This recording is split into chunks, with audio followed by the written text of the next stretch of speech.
representing Franchise Secrets, Eric Von Horn.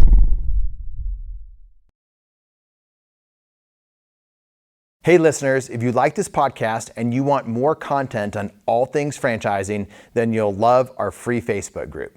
It's the largest and most helpful Facebook group in all of franchising. Join our free community of current franchisees and franchisors, plus future franchisees and franchisors at franchisesecrets.com/Facebook.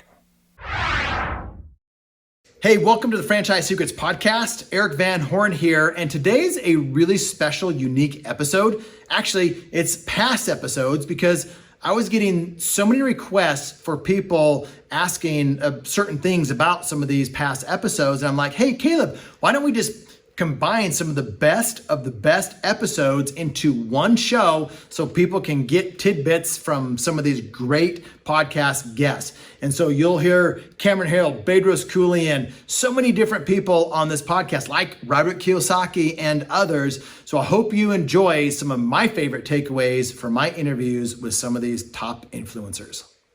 Episode 53, Bedros Keuilian. I sent you a text yesterday, and one of your responses back was, hey, I see so much weak leadership in good franchise brands. And it just made me think we've all have cracks in our leadership in this group. And I don't know anybody better than you to come in here and talk about leadership. And you're not doing it from a place of the silver spoon that you were born with in your mouth. So can you set the stage for anybody that doesn't know you, and then we can go into some leadership discussion? Yeah, absolutely. Great question. So leadership is not factory installed for me. Like I'm the kid that came from communist Soviet Union. I was 6 years old when we came to the United States, and I didn't speak English. I didn't understand the culture. We were broke and poor when we came here, lived in Section 8 housing, government assisted housing.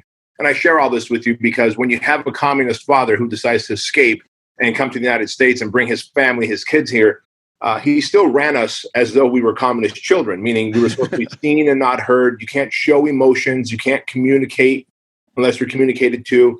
So when you grow up and you become an entrepreneur, you kind of operate from a place of being passive aggressive. You're a poor communicator. I was indecisive. Then when you become an entrepreneur, you're like, holy cow, everything that I am is the opposite of what a great leader should be. And I'm currently 45 years old. At the age of 38, I started having these massive anxiety attacks. And it was only about 2 years after franchising Fit Body Bootcamp. And as I started to grow a team and as I started getting more franchise locations on board, I realized I can't handle this thing. I've got too many franchisees that want too many different things. They keep telling me that I'm not communicating well, that we're not on the same page. My employees hate me. It seems like now my wife hates me. My business partner hates me. Everybody seemed to have a hate on for me. And at that time, I wasn't yet convinced that it was poor leadership because I didn't even.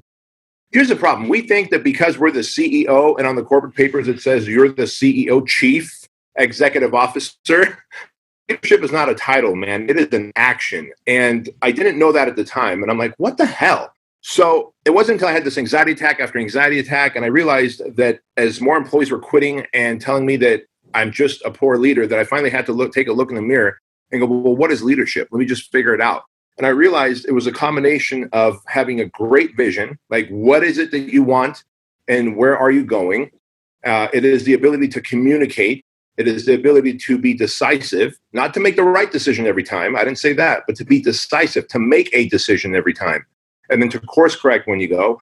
And then, of course, to be emotionally resilient. If you can do those 5 things, then you have established some sense of leadership. And so thankfully, during times like this of an economic crisis, a COVID-19 crisis, when I hear all these franchisors shutting down, stopping their membership fees for their gym, all 800 or so Fit Body Bootcamp franchises, and we pivoted to online coaching within 48 hours, it was because of the vision that I had for what we were going to do if a crisis hit, my ability to communicate, and over-communicate, my ability to be decisive, make the decisions, and if they're the wrong decisions. I've made, by the way, in the last 13 days of all this happening, I've made probably 24 wrong decisions, but I've made probably hundreds of right decisions.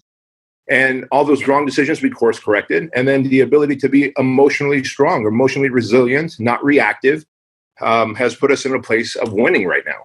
I think a lot of people think because I talk a lot about being decisive in this group, and I tell my team to be decisive, and I let them know you are going to fail, you are going to make the wrong decisions, and that's okay.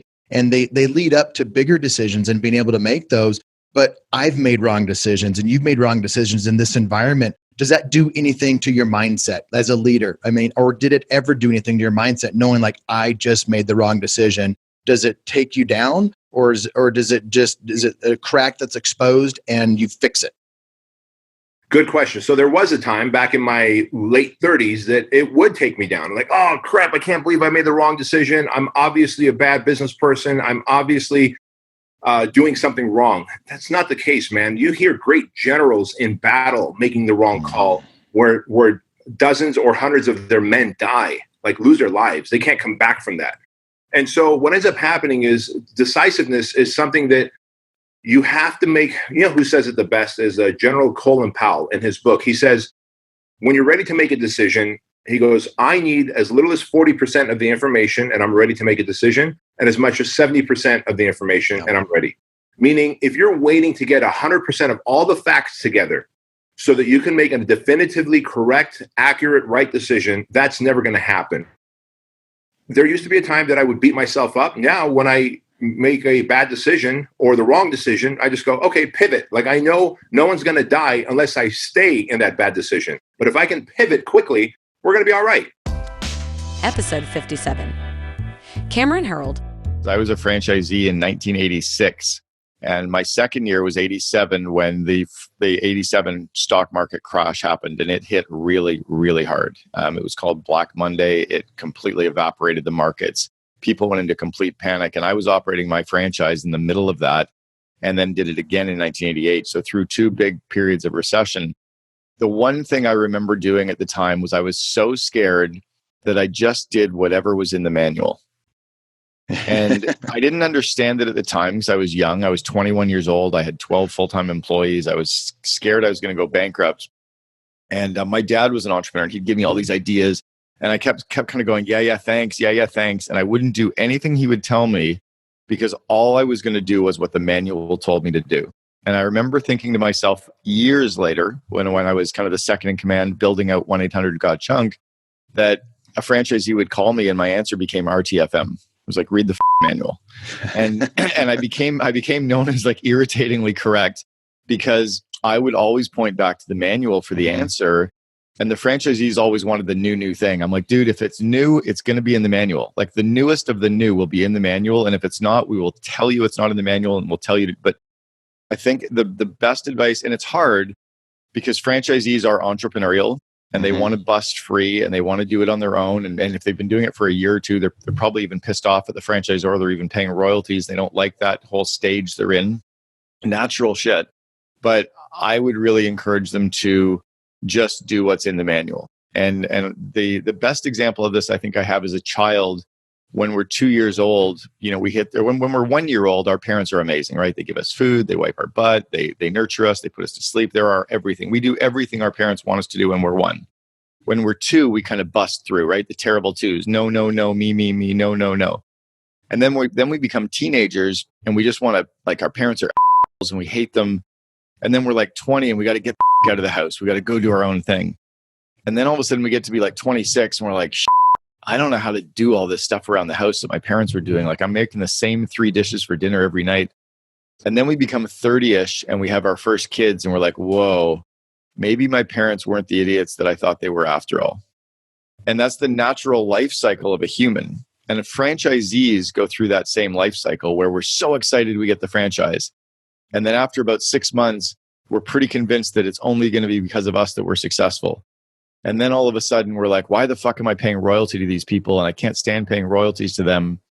And then it's like, well, they're kind of smart, but they're not as smart as they were when I bought the franchise, but they're okay, but they're not the smartest people in the world. And then it's like, you know what?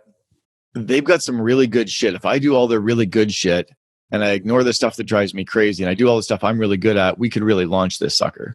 And I think that's the biggest lesson I have for every franchisee right now is trust the franchisor has your best interest at heart, because the bigger you get, the more money they're going to make and the more franchises they're going to sell. Even from a pure greed perspective, they want you to do well.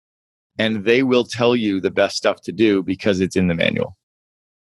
So we're talking, and I love that, and we all go through. I've gone through it, and as I'm creating this, the new roofing franchise that I'm starting as a franchisor, we're looking at this and knowing that franchisees are going to experience that. Even though behind the scenes right now, Cameron, we are franchisee focused. Like the decisions, the filter that we have is about the franchisee. Totally. But they're not always going to see that. Same with parents, right? Like it's heartbreaking. My kids were 18 and 16. And I'm watching them right now, just turning 19 and 17, just kind of getting ready to bust free from the house. And we still have that really good relationship. But at times I can see it in their eyes. They go, dude, you're just an asshole. And I only have their best interest at heart, but they just don't quite know it yet, right? Mm-hmm. Or when they're 13 and they're just complete jerks to you. And you're like, God, like, what am I even bothering for?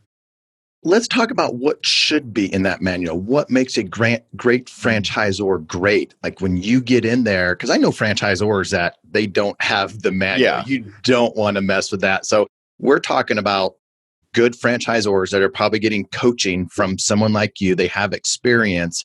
And what does a great franchisor look like from like what would they be saying right now? What would they be doing? They're obsessed about franchisee profitability first and foremost. They're obsessed about the brand and the image and following the systems, because the systems will remove the PETA factor. It'll remove the pain in the ass factor of running the business day to day. So they're trying to make it easier for the franchisee to remove obstacles, to free up their time and to free up their resources. But they're really trying to teach the franchisor or franchisee how to do the things that will yield the most money and kind of get them into orbit, right? I always talk about like launch it into orbit so that you become that perpetual motion machine and then launch it to the next stage. So the manual and the system should be the very specific step-by-step instructions on how to do each thing. You know, at College Pro Painters, it was right down to the keychain was supposed to be yellow. At 1-800-GOT-JUNK, we showed people exactly how to hang the signs out into the marketplace, like where to put the nail and how high to put it. Like we got really, really anal retentive on the specifics, but it made it easy for the franchisee to not have to think. You mentioned before when you were on the podcast with Brian Holmes and I on the Franchise Story podcast, you said, if you don't have an assistant, you are one. You said something like that. Yeah. And I know that from an operations standpoint, just talk to like at the franchisor level and the franchisee level, Sure. How important is it to have that second in command, but then also have somebody that supports that second in command? I think it's really for the person to realize that we can't become successful and grow if we're doing everything. That at certain points you have to delegate everything except genius, and you're trying to get things off your plate that are below your effective hourly rate. So let's say that as a franchisee, you want to earn $200,000 in profit this year. That means your effective hourly rate is $100 an hour. You should be delegating everything less than $100 an hour task. So if you find yourself working on the administrivia, the tiny little things, the stuff that's not necessarily going to grow the business, you delegate that, get that stuff off your plate so that you can show up and do exactly what you're in your circle of genius with. And I think often the franchisees and franchisors spend time working on the paper, working on the numbers, working on stuff instead of out there doing sales, doing marketing, growing the business, interacting with the customers, interacting with the employees, growing their people. More than ever, it's all about that. Episode 44, Brian Scudamore. I realized that you've got to build a business through people, finding the right people and treating them right. I didn't find the right people, and I certainly wasn't treating them right. I wasn't spending time getting to know them and their story and what drove and motivated them and how this could be more than a job for the right people. So I started to change my mindset and grow up a bit over time and realize in the end, yes, 100% it was my mistake. I didn't hire the right people. And they were all nice enough people, but they weren't the motivated, happy, optimistic people that I was looking for to help me build my little company. So fired them, and then you had to hire. What was that process? Because a lot of entrepreneurs out there, a lot of franchisees, they realize they have a bad apple, usually too late, and they are behind the eight ball. They've spent money, and now they realize how much it costs to hire and train somebody to get them up where they are. So too many of them hold on too long. But once they do make that decision to fire them, I get the calls. How do I hire Eric? How do I hire somebody really good? What did you do when you found yourself in that place? I came up with a methodology where I said, hiring is so complicated. How do I as an ADD entrepreneur help my team simplify it? Instead of asking all these hypothetical questions and hoping that people are perfectly honest, I said, why don't I take a different approach? I asked myself, how do we find friends? We don't go with a big checklist and go, so Eric, what kind of beer do you drink? Do you like NASCAR? I mean, it's just not the way it works. You get to know someone and you either connect and trust each other or you don't, and you build a relationship over time. With hiring, we ask these skills-based questions and hypothetical sort of what would you do in this situation? And I don't think it tells us anything except how someone can speak and think on their feet. So I said, change it to how do I find friends? Let me start to meet with someone and ask myself one question. I call it the beer and barbecue test. Would I sit down and have a beer with this person? Do I like them? Do I find them interesting and interested? Do they have a passion in life, something that's shared that we have in common that we would enjoy working together? I then do the barbecue test component, which is how would they fit at a company barbecue? How would they fit in the company of a bunch of our employees all having a barbecue together, lots of diversity, unique personalities? Do they fit? Do they get along? And do we have something that we're driving towards together? So as a company, we're now, $500 million in revenue or more. We have about 550 people in our 2 head offices, and we still use that method of hiring. Beer and barbecue test, totally simplifying an age-old problem of recruiting. Do you know any other companies that you learned from that were doing something similar, that you took little bits from different people? Or is it just something that you just realize, like, I don't enjoy being around these employees, but I do enjoy being around my friends. I'm just going to do the beer and the barbecue test. Yeah, I think it's something that we developed internally that just became a simple answer to a very difficult problem of recruiting. One of the companies I've seen do it very well, Tony Hsieh, Zappos, down in Vegas. I went to go visit them a couple of times and spend some time with Tony. And, they take it to a whole new level. Tony will sit down and have shooters, a couple of shooters in an interview to see how relaxed people are and how much fun they are. But whatever it is for you, how do you find friends? Keep it simple. We recruit the wrong person and we make a compromise because we need a person in that seat. Yet whoever compromises with friends, you just don't do that. Yeah. So we're very slow to hire, quick to fire. Let's take our time up front finding the right people. And if we feel we've made a mistake and we've given someone an honest bunch of chances and it doesn't work out, then we make a change. So put this into context for everybody listening, because mutual friend Cameron Harold was bragging about your company on how you got the best place to work, or one of the best places to work. So do a little bragging so the audience knows this isn't just somebody talking theory. Yeah, we've won all sorts of awards. And Cameron Harold, who was our COO years ago and still an awesome friend of mine, he was with us from from 2 million to 106 million in revenue.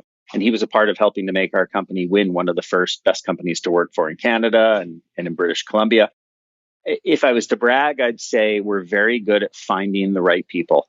We are slow to hire. We're careful in bringing people on board to join the O2E Brands family. And I know you mentioned the O2E Brands. What that actually stands for is ordinary to exceptional. We're taking ordinary people and helping them become exceptional leaders, exceptional entrepreneurs. And it's a mission we're on. And so I think the reason why we win awards based on culture is we hire awesome people. They're fun, they're happy, they're glass half full people.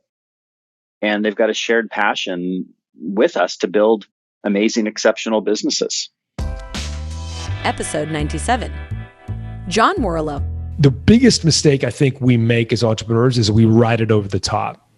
We try to time, we get too cute. We try to time our exit to a point where you can start to see things slowing, but the acquirer is going to see it as well. And that's when things go horribly wrong. So. And you think about it, if you do try to ride it to the top, I mean, there's such a like a peak right there. And then it's not like it starts to, you're not going to get a little bit higher or lower valuation. Everything changes once it starts going downhill. Like everything changes. Yeah, and you know what acquirers look for a lot? I'm not sure if you saw this at all in your company, but they look at your gross margin. Why gross margin? So gross margin is one of those silly little statistics that's like buried in your P&L. It's like nobody really cares about it. It's like this boring. Acquirers, when they sign a letter of intent, they get access to your books generally, and they start to go through it. And if they see your gross margins start to deteriorate over time, the conclusion they draw is that you've ridden it over the top, because you may be showing growth on the top line, but they'll draw the conclusion that in order to fund the growth on the top line, you're effectively buying business. You're going out and basically dropping your pants, dropping your price, and going out and faking your top line revenue growth. And as the gross margin starts to compress, they're going to say, forget it. The best days of this company are behind it. They're no longer differentiated. They don't have a moat. We're out. It's one of the big reasons that deals fall apart between letter of intent and final share purchase agreement, is because when the acquirer gets in underneath the covers and starts to look at your financials, they see gross margin erosion. I didn't know that. And as I look at it, I think we were fine with our gross margin. It wasn't starting to erode. It was fine. But I can see that as you say that and explain it, it makes perfect sense. But I didn't know that. What are some examples? What are some, like, what would you consider gross margin, like in different businesses, just for the listeners? A simple, yeah, for sure. This is gross margin. This is where typically it starts to deteriorate. Yeah. So gross margin is effectively so you take your top line revenue and then your cost of goods sold. So the raw material of things that you buy, and you're left with, things that you sell, and you're left with your gross margin. And your gross margin is let's say you sell a widget for $100, and you need to buy $20 of inputs to make that widget. Your gross margin in that case would be $80, and your gross margin percentage would be, in this case, 20 as a percentage of 100, or 80. Your profitability would be 80%. That's your gross margin. Now, it's less important. Different industries have different gross margins. Like if you're in a manufacturing business or if you're in a distribution business, your gross margin can be as little as 10 or 15%. The actual number or percentage is less important than the trajectory of the number. So if you're in a business where you have a gross margin of, let's say, 20%, so it's a fairly low margin business, and you've been able to get that from 20 to 21 to 22 over the last 3 years, well, that's a really good sign. That means you're starting to differentiate your offering, you're getting more pricing authority. If you've gone from 22 to 21 to 20 and you're looking at 19 now, that's a problem. And so it's less important like where you are as a percentage, because every business and every industry is different. It's more the trajectory of those lines that's important. What's COVID done to everything? I've got people. So an example, I have friends that are in the fitness world, and some of them are doing fine and some of them are not doing so fine. And let's just get real specific here. There's a great brand called Orange Theory Fitness. They used to make a lot of money as a whole when the economy was, when like we lived a normal life back then. Sure. They were doing, I was talking to somebody today, his average store locations were doing $300,000 EBITDA. And they're not doing that today. Some of them are doing, are open and they're making money, and some of them are completely shut down. So the question around here is, from a buyer standpoint and a seller standpoint, when should a Orange Theory franchisee or a fitness franchisee that's used to making 300, should they be in, like, what goes in their mindset if I'm in expansion mode, buying out others right now, or if I am a seller? Let's just talk through that, use that as an example or as a scenario for somebody that's wanting to buy or sell an Orange Theory. Yeah, sure. So look, COVID for some industries, and fitness is a great example of this. It has been devastating, absolutely devastating for those businesses. Here we are recording this in January 2021, and in many parts of the country, you can't go to the gym, right? So it's very, very problematic. As a seller, you're going to want to make the case that COVID is a once in a generation, once in 100-year black swan, and that we should look at our 2018 and 2019 numbers in order to look at the true accuracy of this business. So in your case, if they've been making 300 and negative 300, let's say, you're going to make the case that we've got to eliminate this 2020 out of our financials because it was a black swan. From a buyer's perspective, they're going to say, "Oh, no. The negative 300 is your most recent, financial year. That's what we're going to place your value on." And I think what you can try to do as a seller is try to come up with a weighted average, some sort of average that says that on an average over the last 3 years, this has been our profitability. And that takes into consideration the difficult year of 2020. That's an approach you could take as a seller. Clearly, as a buyer, you're going to want to take 2020 numbers. But I think as a seller, you're not. Remember also that as difficult as this year has been for a lot of businesses, there is just a tremendous amount of free money that is out there that private equity companies are using. They're like drunken sailors being given a bottle of whiskey. I mean, it's just crazy how much private equity is out there, how much cash they have, because again, private equity groups, as we spoke about earlier, they're completely fueled by debt. And when debt is as easy and cheap as it is right now, they can buy businesses. And so they're buying businesses. Some are buying distressed companies. And I wouldn't be surprised if some are buying fitness industry because they're seeing an opportunity to buy what is usually a good business that's had a once in a generation sort of black swan event occur. So it may actually be a really good time, because one of the things that I have found about private equity groups is they tend to be very much like sheep. They are followers, right? So they generally will come up with investment criteria, and like once, they'll say, I want a business, I want a fitness business in a protected niche that's in a growing market with management that's willing to stay on. And that'll be their investment criteria. Guess what? Those 4 things are the same investment criteria of 50 different private equity groups. And so if you're attractive to one or get an unsolicited offer from one, the chances are there's another 49 out there that will want to buy your business is high, which allows you to create competitive tension and allows you to kind of make the case that let's move past 2020. Let's look to the future. Let's imagine what this business could be with new ownership, et cetera. So I think finding multiple buyers is important, in particular in a distressed sort of environment. Episode 70, Robert Kiyosaki. I see that though in people getting into business, whatever. They get into business and they think that business is X, whatever the subject or the widget or the service is, but it's really a different business. When I was in the tax business, I used to own a bunch of retail tax prep offices. I wasn't in the tax business. I was in the marketing business.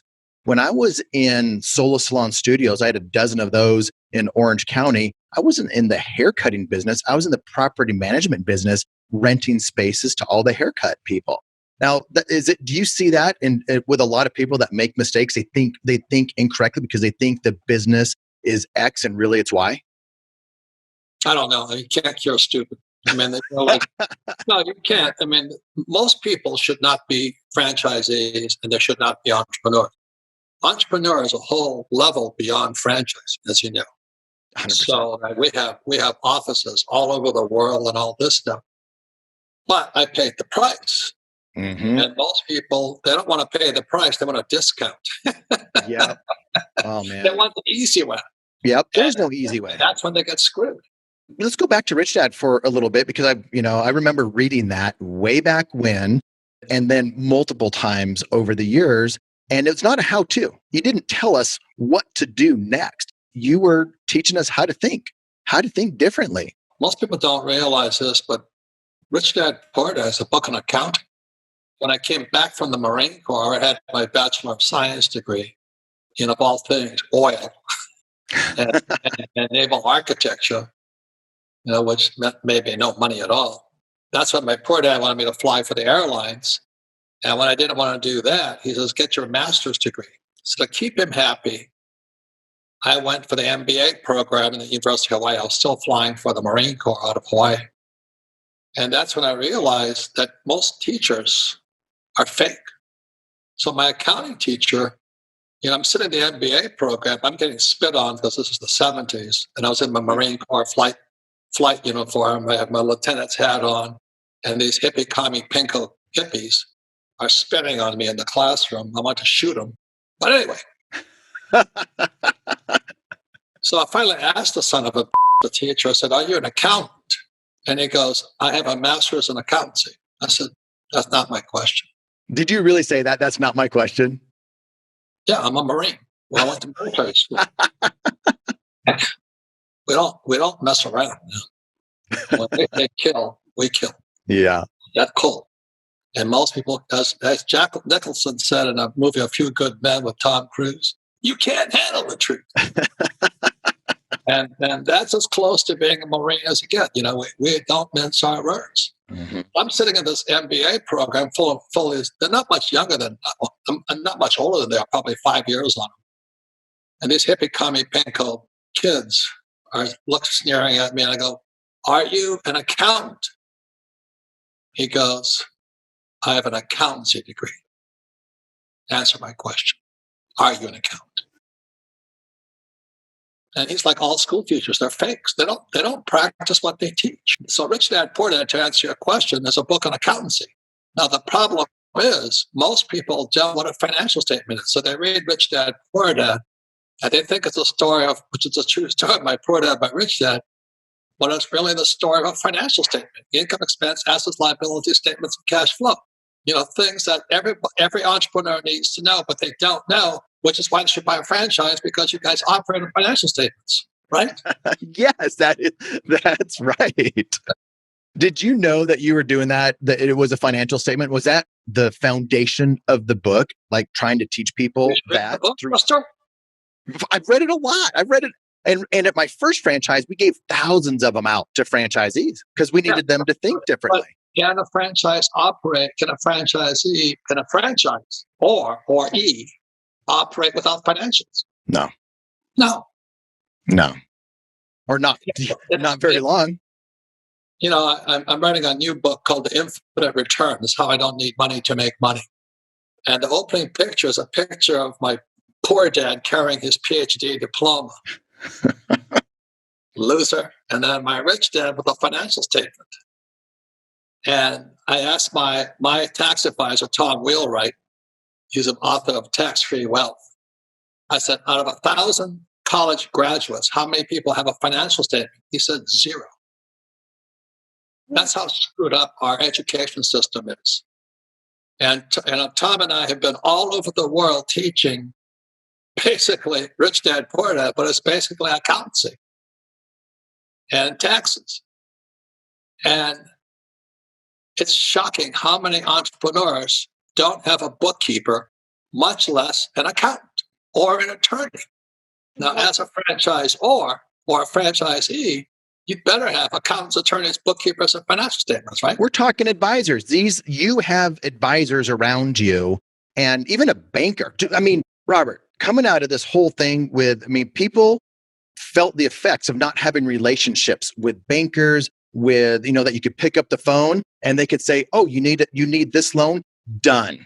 And we'll push this through." They didn't have those types of conversations. They got, "Hey, we'll get in line at Bank of America and good luck getting anything." But it's having good relationship with your advisors and actually having advisors, right? When I say I borrowed $300 million, I'm not talking about 300 million pesos. I'm talking about US dollars. The only reason I could, after the crash of 2008, by 2010, we were buying massive amounts of real estate using 100% debt financing. The only reason we could get the financing is because we had strong financials. And the average yo-yo out there, mom and pop pizza parlor, they don't have financials. And every time I talk to a small business owner and I say, "Who does your books?" They say, "Oh, my husband or my wife." They're gone with me. I cannot trust them because they don't have accurate numbers. And that's all that Rich Dad, Poor Dad's about.